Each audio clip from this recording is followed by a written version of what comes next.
So where to begin? Where to begin with this big thing? So we're here to think about the attention economy. That's on the posters. That's what we're going to be thinking about. We are here to discuss what happens to slow, heavy, meaty things called humans when the world speeds up around them. What, if anything, can we do in a world that demands us to behave in terms of tweets and TikToks and GIFs of kittens? But we're here to talk about that kind of through the prism or through the starting point of a book, of a very big book. A book that was edited by Graham Burnett, by Justin Smith, but also by Catherine Hansen. She's in Tokyo. She's in Tokyo. I was suspicious if she actually existed for a while. I think but I'm not entirely sure. But maybe we can come to that later. This is not a girlfriend in Canada situation. She actually exists. Right. Yeah. This is a book that speaks of birds, that speaks of hunts for birds, that speaks of a secret society or a shadowy society, that speaks of an investigation into that society. These claim to be the proceedings of an organization called Estar Ser, which is the Aesthetical Society for Transcendental... Oh, why don't you take it, Graham? The Aesthetical Society for Transcendental and Applied Realization, now incorporating the Society of Aesthetic Realizers. The fusion of two organizations, the fusion of which is detailed in one of the articles here enclosed. It certainly is. And this organization is concerned with research into the order of the third bird. And I don't think we can go anywhere else this evening before we kind of answer, or we start to kind of think about, well, what is the order of the third bird? How do birds fit into all of this? And how are birds going to accompany us through our conversation this evening? I think we can do some of that. I mean, I feel like, so I'm Graham, by the way, and I feel like it's important for people who are especially concerned to think about the current attention economy. It's, I think, important to say from the start, we're going to get there, and that we're opening talking about a difficult work of metafiction, meaning a work that is a work of literature that looks like a work of history.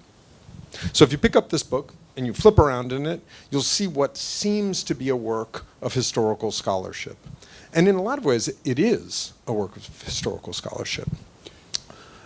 But maybe the right way to describe how this book works is that it's a novel that you have to discover by reading it through the internet. Mm-hmm. So it goes like this. You're reading along and you're like, wait a second, no, that doesn't sound like a real person or a real event. I'm going to Google that.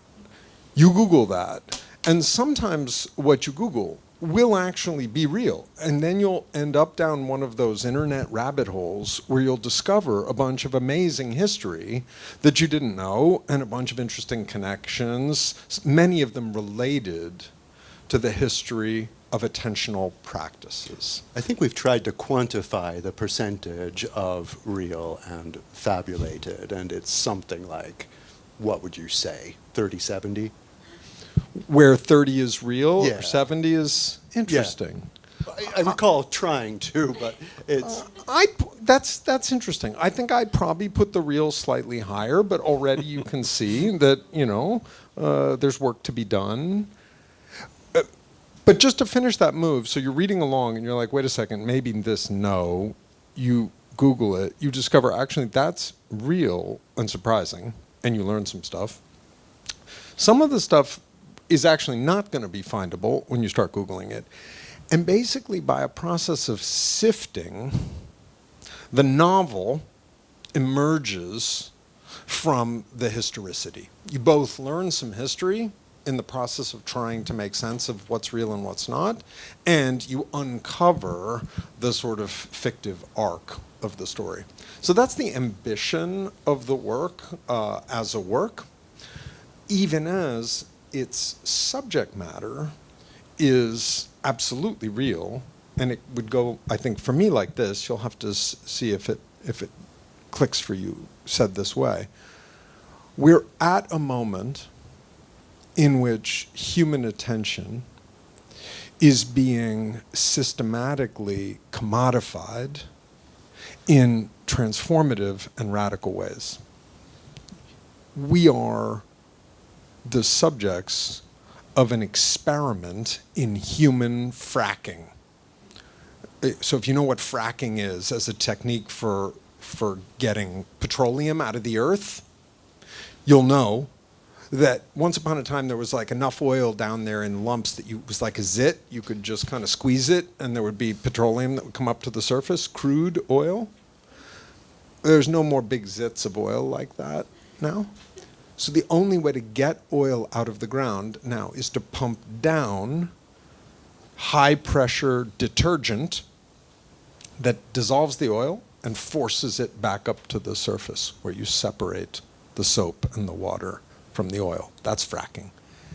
You are all being fracked now. Not right now. I hope not right now. Well, if you're looking at your right, that's a good correction. But you in the back looking at your phone, you're being fracked.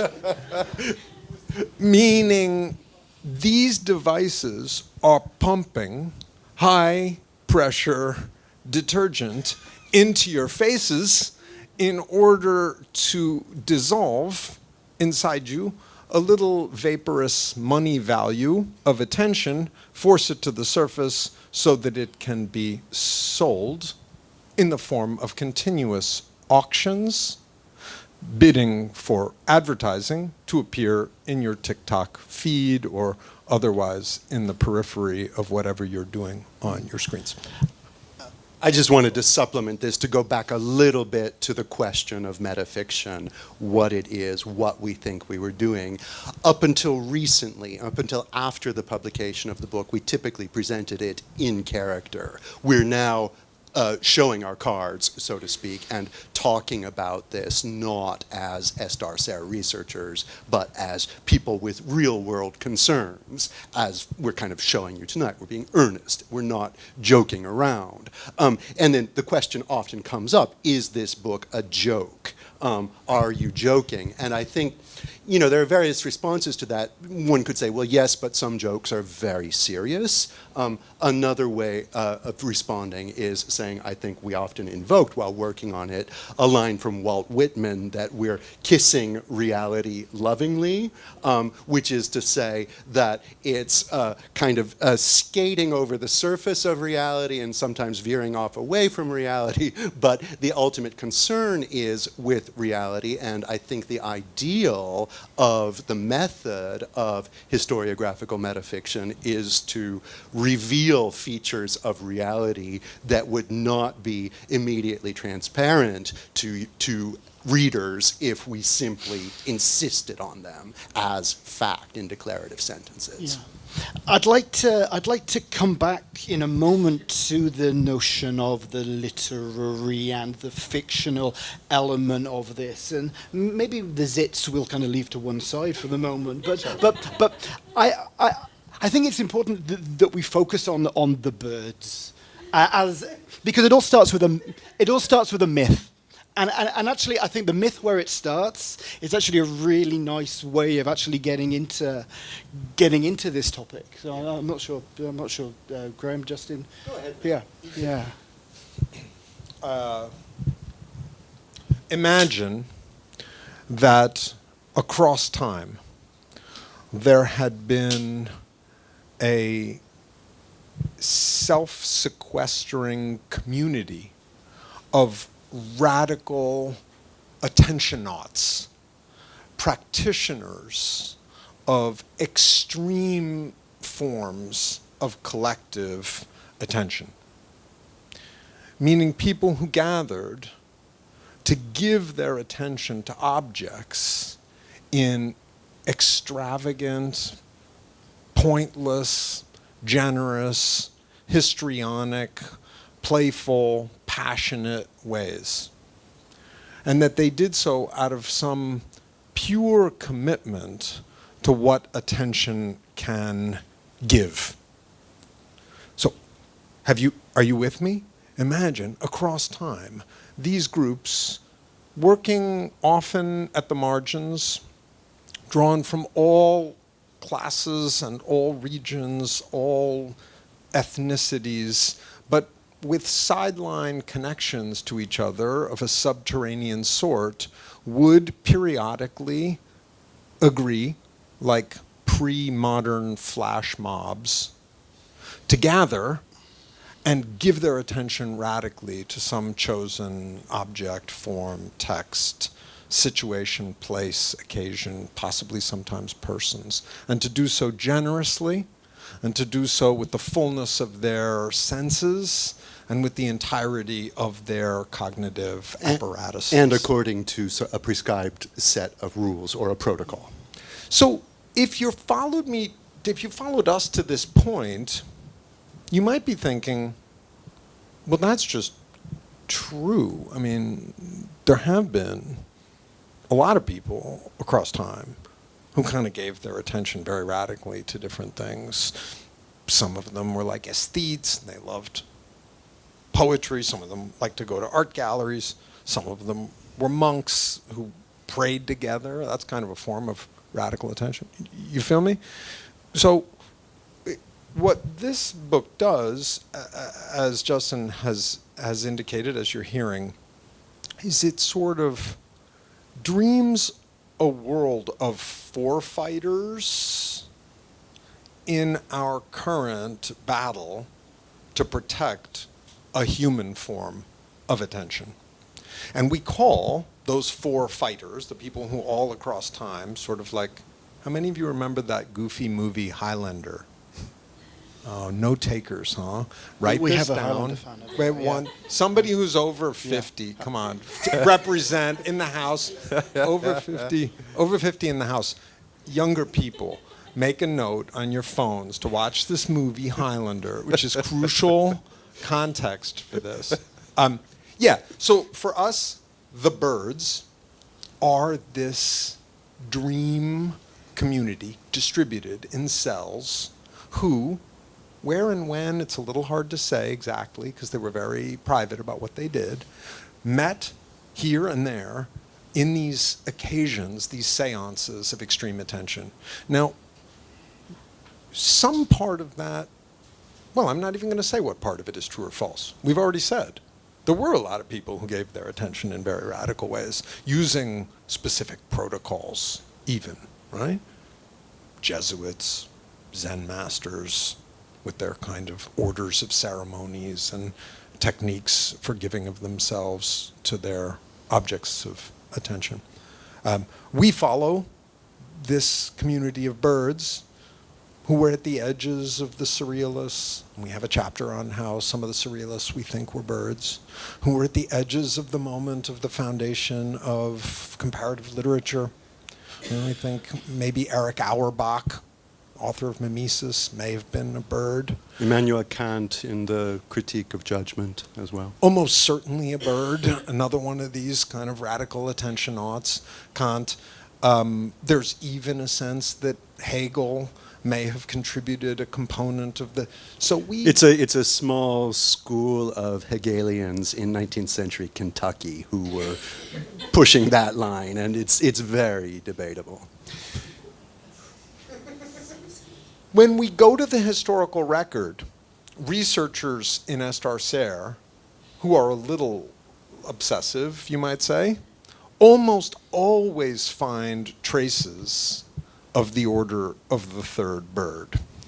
That is, almost everywhere we look, we find folks who seem like they might have been paying radical attention to objects in the past, and who may have been at the edges of this community called the birds. You should say where the name sounds so. I mean, I think that's what Yeah. Russell was You do the when you were story. asking specifically about the myth.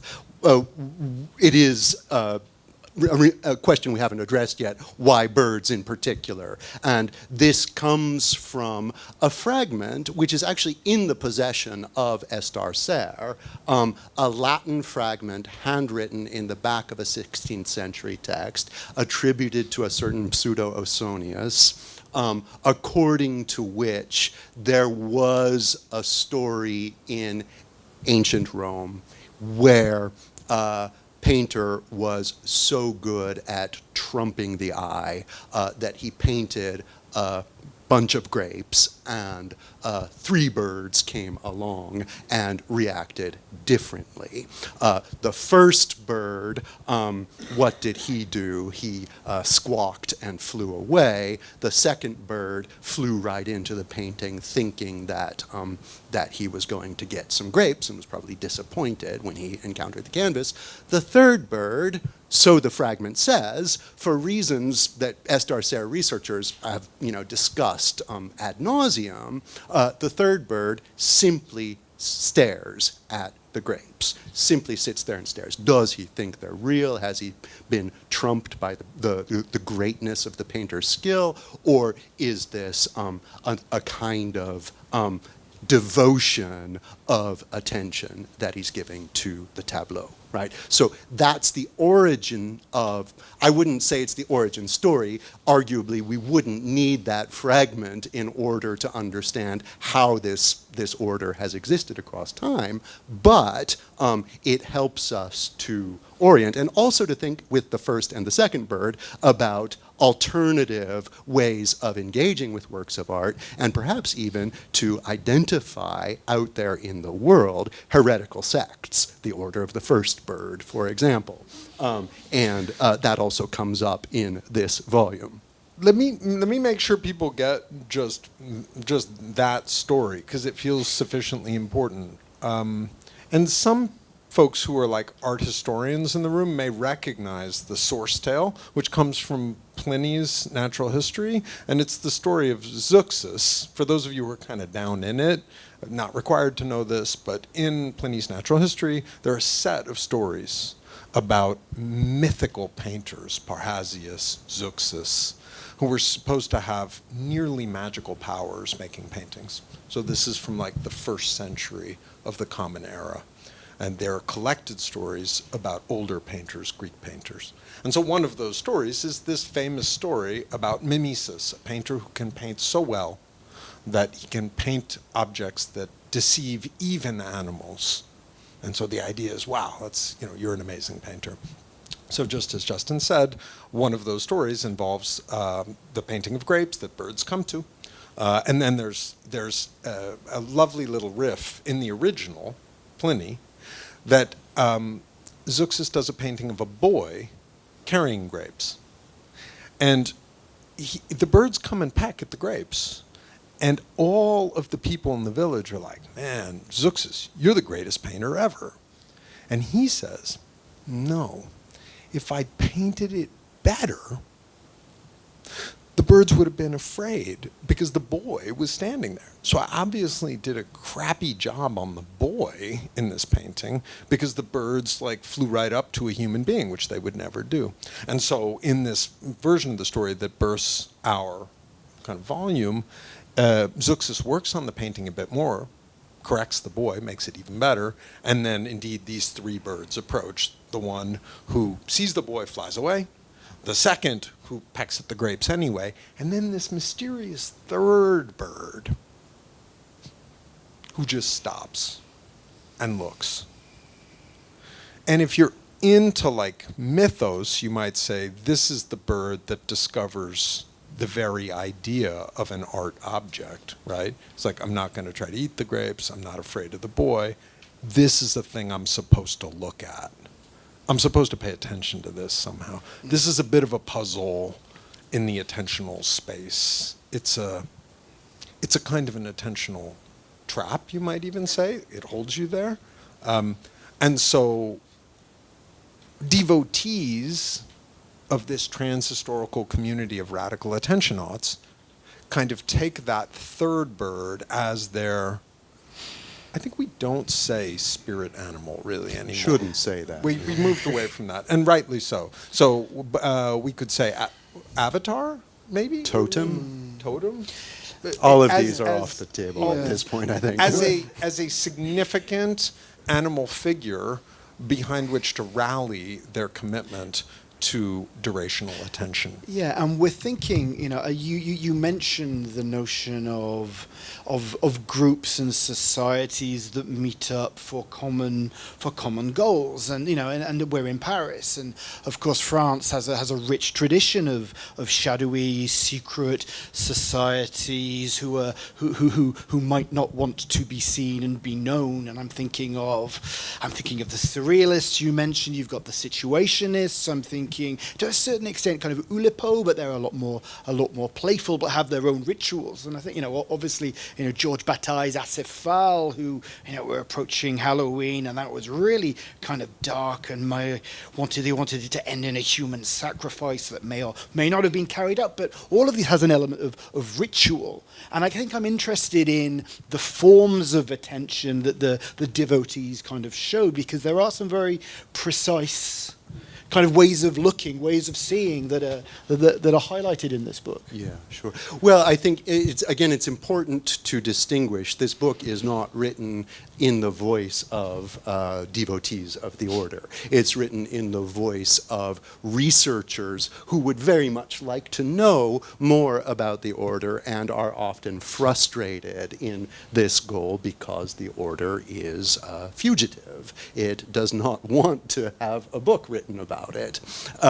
And so the description of particular protocols that usually comes at the end of each chapter, protocols that were used in different centuries in different parts of the world, is hypothetical. This is a reconstruction of the protocols we think they used in Cambridge in the 1920s or in Germany in the 1660s and so on. But that said, at a minimum, we can say that there is an interest in formalized, or as you say, ritualized approaches to works of art in a collective exercise of attention, so that there are at least two subjectivities in play, perhaps three, depending on your ontology of the work of art, but at least two subjectivities in play who are paying attention together and going through ritual steps of certain kind of modes of attention together synchronously, right? And that is what is specific to the practice of an exercise together in the order, rather than simply going and looking, right? Where you might individually at separate times be more attentive than one another, right? So it's key that it is ritualized, or I wouldn't say ritualized, I'm uneasy about that word, but let's say formalized or protocolized. It feels like, for the purpose of connecting to this book, maybe I'll read just two paragraphs. Yeah, Should we do it? Get Please into do. it a little bit? Yeah. I hope everybody's got at this point that the sort of frame for this volume is that it has been authored by a group of scholars doing work on an archive of documents to recover the history of radical attention across time, specifically the birds, who are this slightly shadowy community of radical attentional practitioners, okay? And the birds don't wish to have their history known, which means that there's a slight cat and mouse game that gets played out across the book. So I'll read just two paragraphs from the introduction where that problem is reached.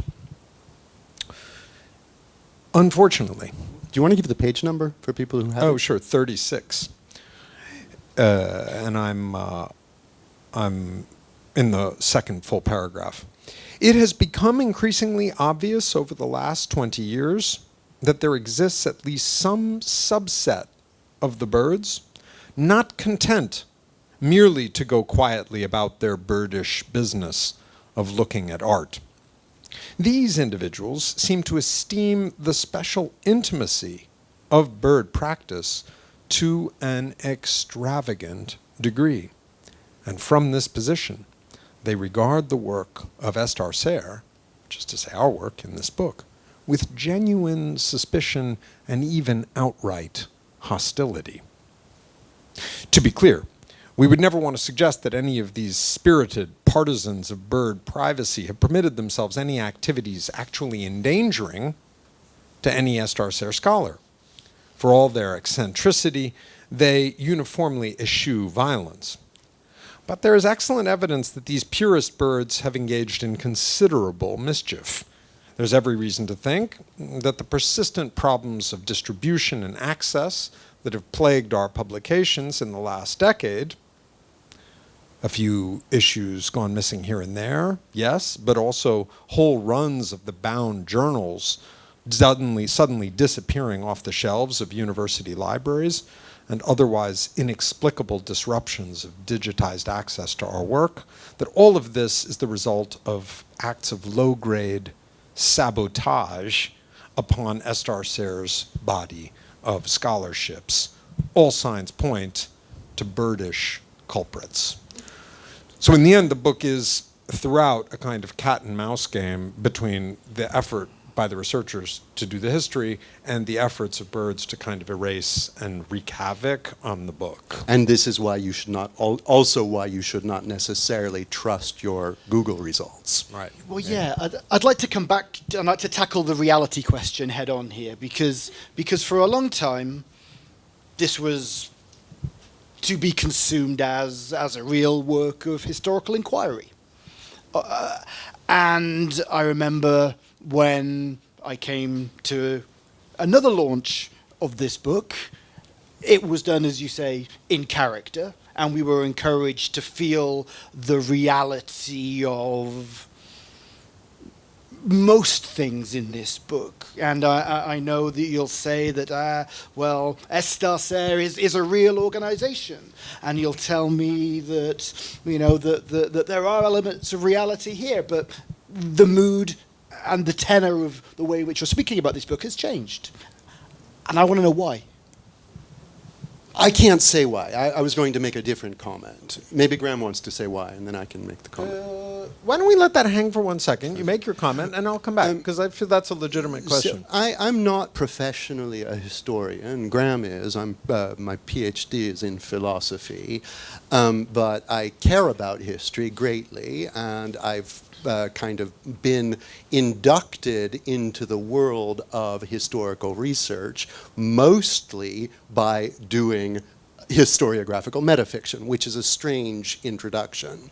And for me, there has been a surprising and almost troubling experience of this process by which we seem to have some kind of truth-conjuring power, right? Which I find almost supernatural and dangerous, if I can just kind of lay it all out there. What I mean is that as we were working on this, there was a very funny kind of habit of speaking as if we were accounting for real events that didn't feel in any way dishonest. Now, maybe many of you are fiction writers, or some of you are fiction writers, and this is familiar to you, but what I found was that we were following a very venerable tradition of truth-telling that I think Matthew Arnold, for example, evokes very clearly when he says, how does he put it, he fables, yet he tells truth, right? And this is something that I think was always part of the project, but that I only kind of realized, or I only fully appreciated late in the project. And for me, anyway, maybe I can answer this question now. The minute I found it appropriate to start telling the truth or to come clean or to lay the cards out was the moment this little experiment in kind of conjuring truth became a lesson to me personally, right? So it was my own kind of completion of this auto experiment. But of course, this was a collaborative effort, and this may have happened to different members of the collaboration at different times. Yeah, so the book is authored by about 20 different people working together, and we've worked together for almost 20 years. So in that sense, it's a pretty kind of rich collaborative project.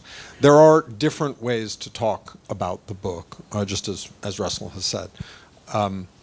And I'm up for talking about the book in pretty much any of these ways, but I am interested in what ways are potentially of interest to y'all, so we have to get to Q&A and see.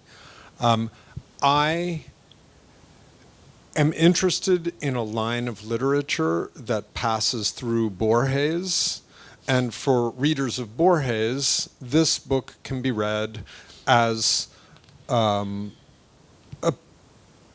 not merely as homage, I don't think, but as firmly kind of within and engaging a kind of poetics of the archive, a certain fiction that is difficult and scholarly, but also metaphysical in real ways. So the book can be read as a work of literature, I hope, in that line. I also care a lot about actual historical practice, and I teach a seminar right now at Princeton on historical consciousness. I'm very interested in what it means to do historical work now at a moment that is seeing an incredible inflection in accessibility to the manifold. Right? 25 years ago, it wasn't like the entire corpus of all textual material published in all languages was essentially accessible through your phone on a search basis. This has enormous implications for doing historical work. And so I would be comfortable and happy to talk about the ways in which I think a book like this is in conversation with the distinctive contemporary challenges of historical practice. It's a post-Hayden White investigation of the relationship between history and literature. Author of a book called Meta History, 1973 or so. For people who are historians in the room, the challenge that Hayden White posed to historians will be familiar, and I can talk about that more if people are interested. So I think it is my hope, it is the ambition, I think, of those of us who wrote the book, that it reads as literature, and it is, I think, also the ambition of those of us who made the book, that it speaks to questions of historical practice now. And there's more to say about that. A lot more to say. I mean, this is kind of echoing things I wrote about in my internet book that I spoke about here a year ago. One of the most puzzling things to me about this power that we now have in our pockets is that we are not, in fact, all omniscient. On the contrary, we seem to be losing the past and in a crisis in regard to our relationship to the past, even though a priori, if I didn't know anything about the 21st century, except of the technological situation, I would think, oh, that must mean everybody has read 18th century manuscripts and so on. So that's something that is maybe for another day, but indeed, it's an important issue. I sense that some of you are here maybe because you're thinking about the internet, the attention economy, these kinds of things. And I would argue that this is meant to be a kind of post-internet metafiction, meaning it would have been impossible to make the book without the bibliographical and archival resources that are now accessible to what David Jozelet calls the epistemology of the search. That is, your ability to find things in the manifold by keyword searches, which is relatively new. And as I began by saying, it's a book that's meant to be read with the internet open. It's a book that, even though it looks like antique, Dusty. fusty, Fusty. mad scholarship from a world of thick footnotes and cross-referencing, and it is that. It's a little bit, as I was saying as we began, it's a little like Owl of Minerva flying at dusk. It's a book made of bookishness at a moment that I think has to be called the, like, is this okay to say in a library? Kind of a little bit the end of a book moment. It's a complicated moment for books. So this is a book that's made with love for what bookishness is, but made looking toward a world that will decreasingly carry around objects like this and decreasingly think of reading in terms of the habitus that books like this require.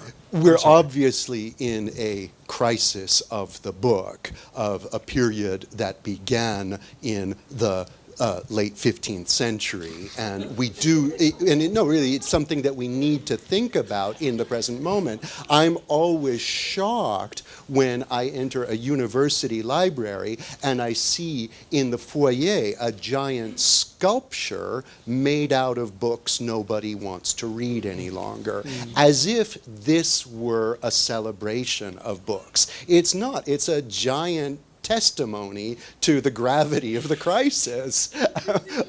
And so this book indeed looks like one of the bricks in such a sculpture, and consciously so. It is both of its moment and also, I think, a resistance to its moment. It is a relief that the American Library in Paris did not have such a sculpture outside.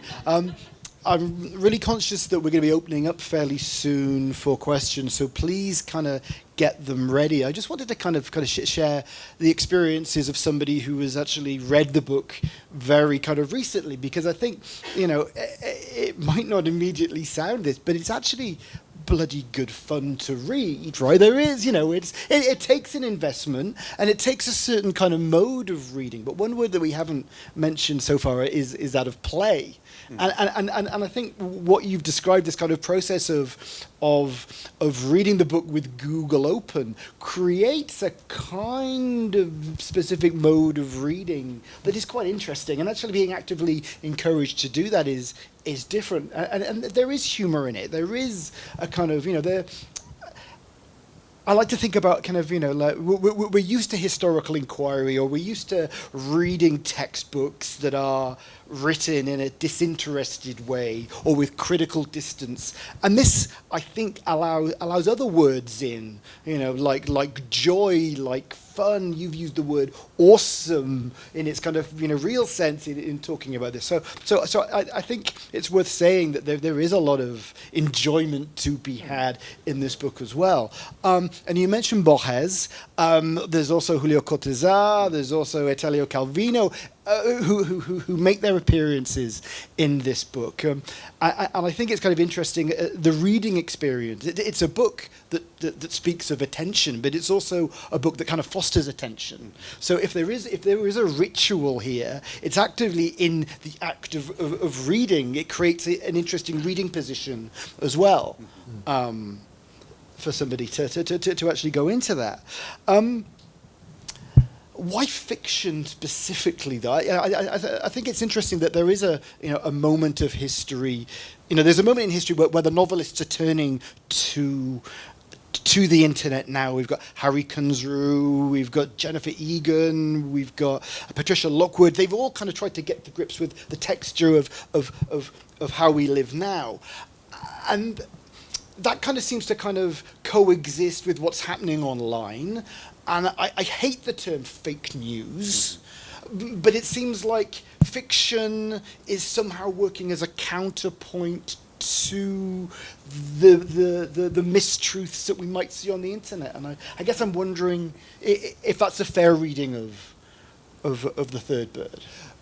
Probably you have a lot of thoughts on this, Graham, and I want to keep it short because I want to go move to Q&A as well. But I think when we began this project, the term fake news was not yet in circulation, and the work on this project straddles two very different eras. And for us, and for me, the ethical and political and epistemological significance of finishing the project on the other side of that transition to a whole new world, which, you know, I think happened sometime in the 2010s. I'm not going to say exactly when, but it only really started to hit me around 2016.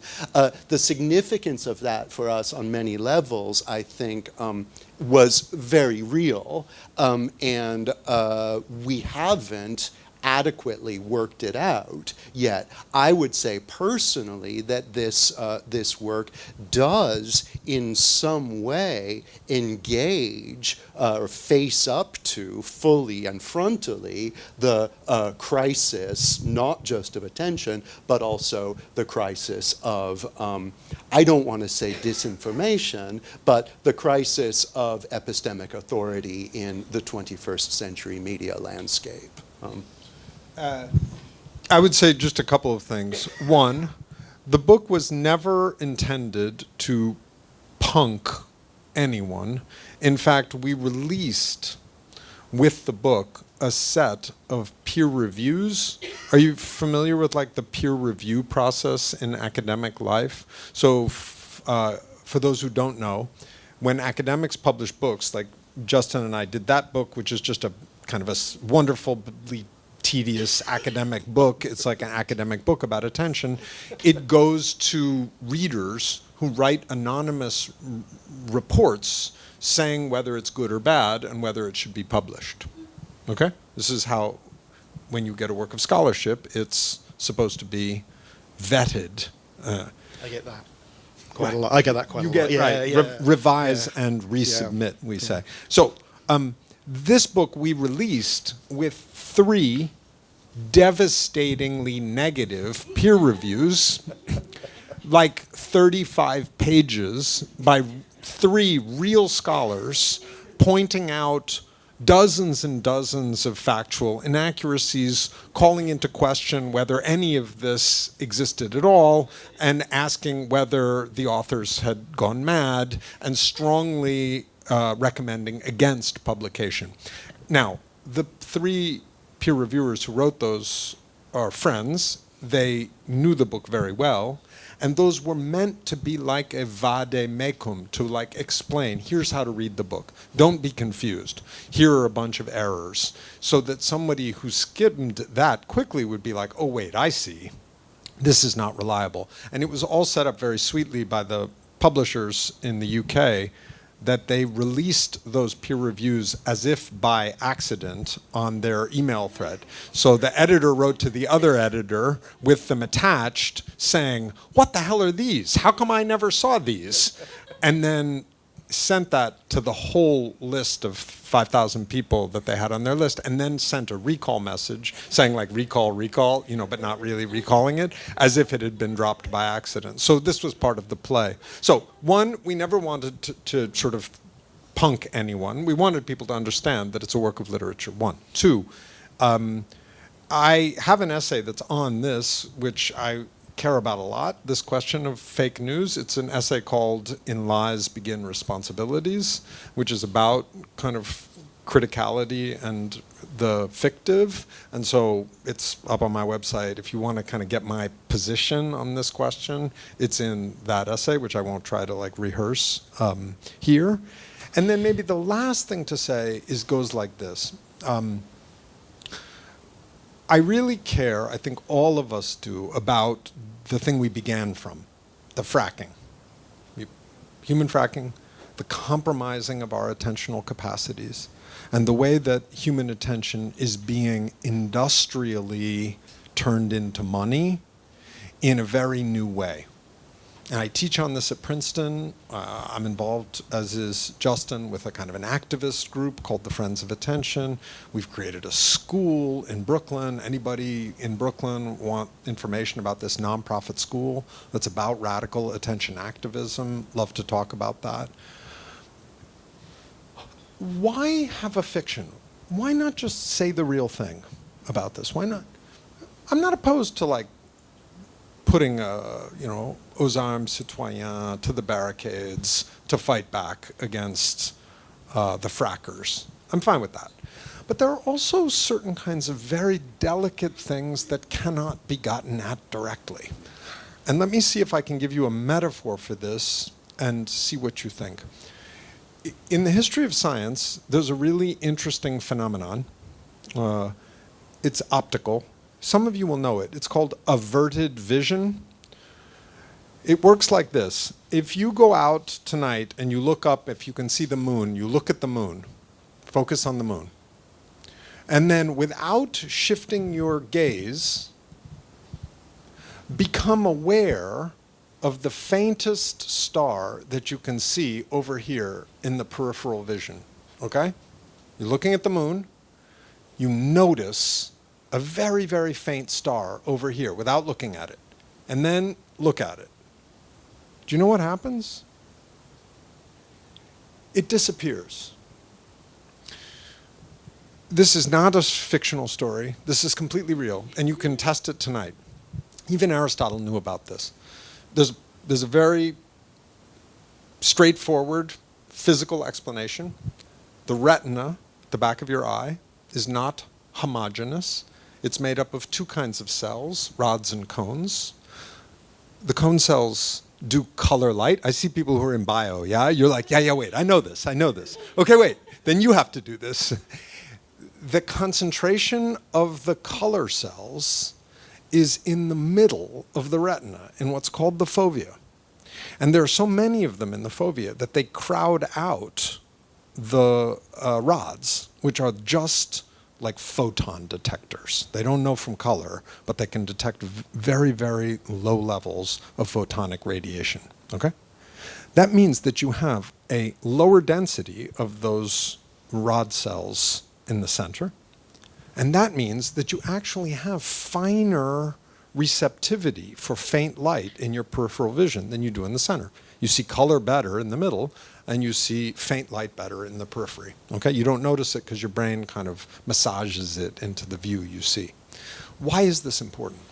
I basically think of this as a deep allegory of how attention works.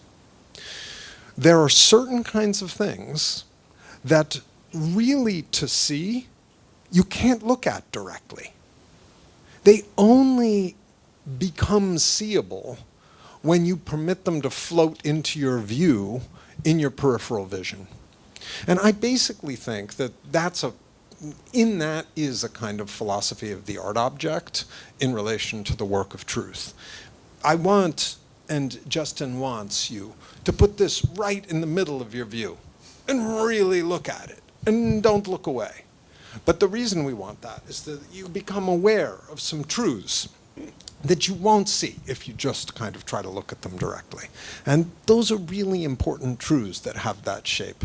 But they are difficult to bend to the traditional stories we tell about empiricism or positivism, et cetera, et cetera, et cetera. Quick comment from Justin, and then we'll see. I think my response to the question why fiction is much shorter, which is just because you can't scold people and beat them over the head. You have to model a kind of playfulness that attracts them. This is kind of like, this is the free play of the imagination that is also very much threatened by the new attention economy. Right. That's my simple answer. Okay, that seems like a yeah. Okay.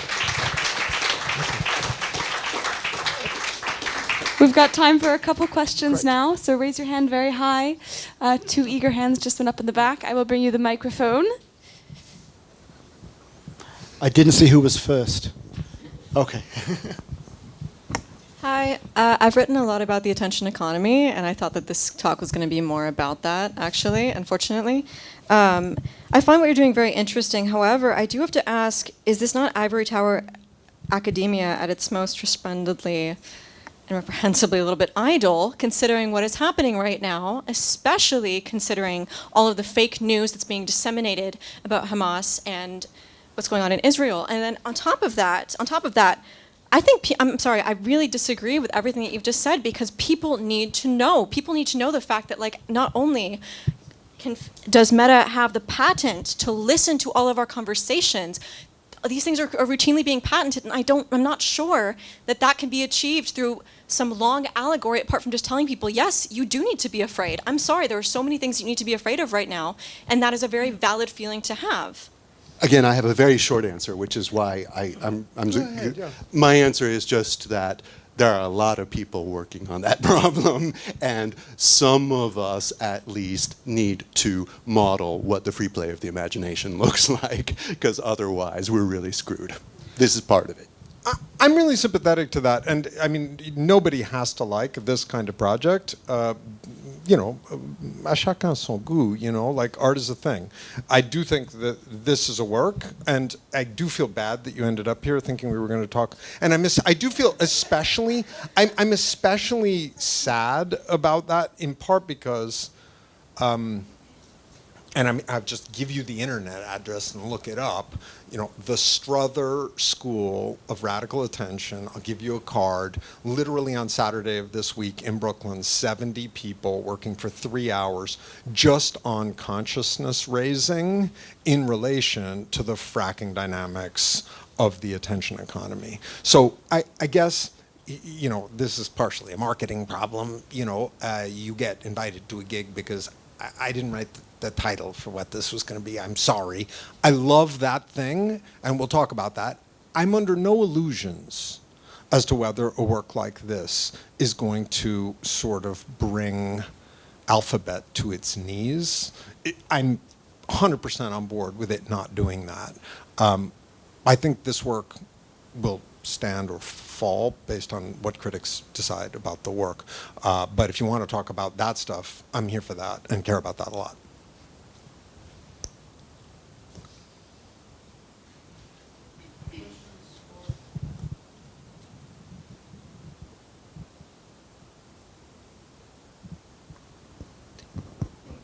Thank you. My question is for Professor Smith-Ruiu. How do you pronounce your second? Smith-Ruiu. Smith-Ruiu.